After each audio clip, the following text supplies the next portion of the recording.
Hi everybody, today I am doing a collab video called My Parenting Style. This collab is actually with a large group of ladies from YouTube Mommy Meetup. So she has made a playlist. You can check out the playlist of all the other moms and their videos down below. Also, I will link the Facebook group for YouTube Mommy Meetup if you are a YouTube mom and would like to join the group. It is a great group. This video is supposed to just show how diverse all of us are as parents and how different things work for different people, and that is okay. So please, some of these things may be a little controversial. Please try to respect everybody's opinions. And let me just hop in. There are 3 topics to talk about a little bit and 3 questions at the end. The first topic is attachments. When my babies are little babies, I do breastfeed on demand. I don't set them on a schedule right away. I do co-sleep in the early stages. I do baby wearing sometimes. I'm not one of those parents that wears their babies a lot. It's more like when I need to, when the baby isn't satisfied just being left for a minute and I have to get things done. But I do baby wear sometimes as well. So I do like all the high attachment types of things early on, the skin to skin, all of that. But as they get a little bigger, I don't continue all of those things. Usually for co-sleeping, we try to start getting them into their beds around 4-ish months. At least we put them in their bed, and then usually like they'll end up co-sleeping again the first time they wake up.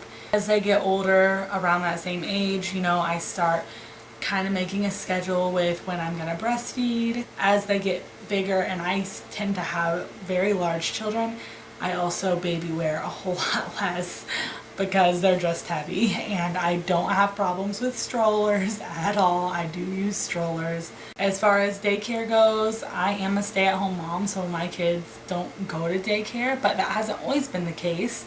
I did work as an assistant director for about a year, and Evelyn and Josiah were in daycare for that time, and there was a lot of good that came out of that, and there was some things that I didn't like that came out of that. Now they're at home and I like it, and with me being home, I'm definitely not gonna send them to preschool or anything, which turns into the schooling topic.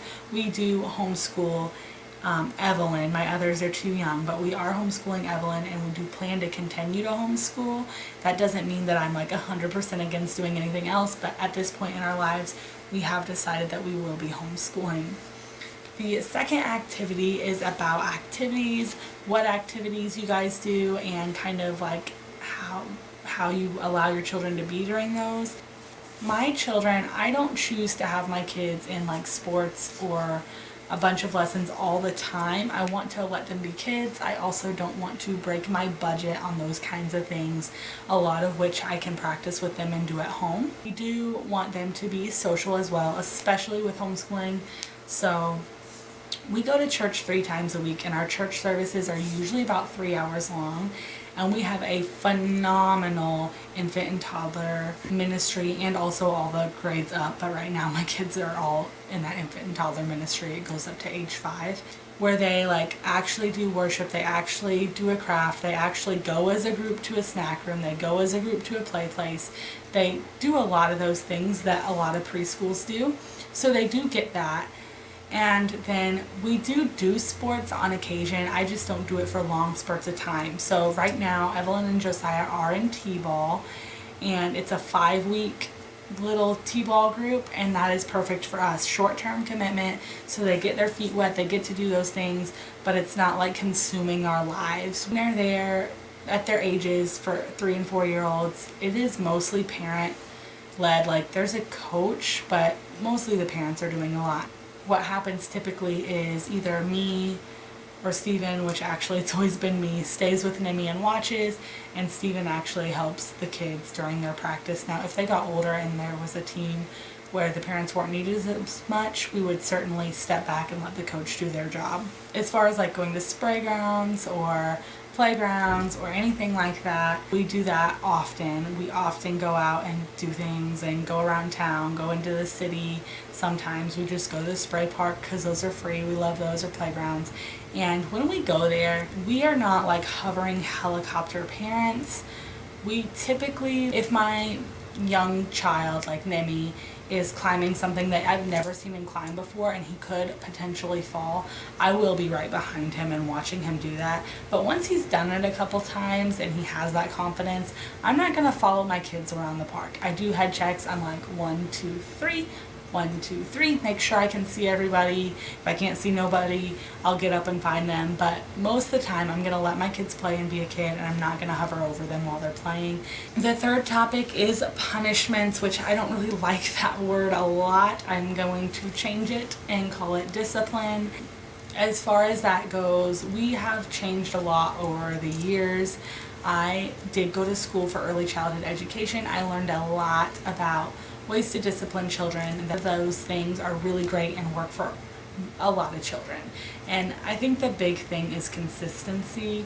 No matter what you're doing, that you're consistent with it. And unfortunately, it has been hard for me to be consistent with like a chart or anything 24/7 all the time. We are consistent with like, if something's against the rules, it's always against the rules. We never change that. But sometimes our discipline does change. As far as discipline goes, all my kids are different and everybody's kids are different, and it's really hard to say like a fast and hard thing that we do. We try to teach. Disciplining is to teach. We try to teach as much as we can, teach them like while we're on our way somewhere. Okay, how are we going to act when we're at the grocery store? What are we going to do? What are we not going to do? What's going to happen if we do this thing that we're not supposed to do? We try to talk about a lot of stuff before it even becomes an issue. Kids are kids, and if they're doing something that they know is wrong, they will get in trouble for it. We probably give them a little more chances than we should. We warn them few times usually. I try not to warn them if it's something that's constantly an issue. I try to just go ahead and give them their consequence. Sometimes we are a little more lenient with that than maybe we should be.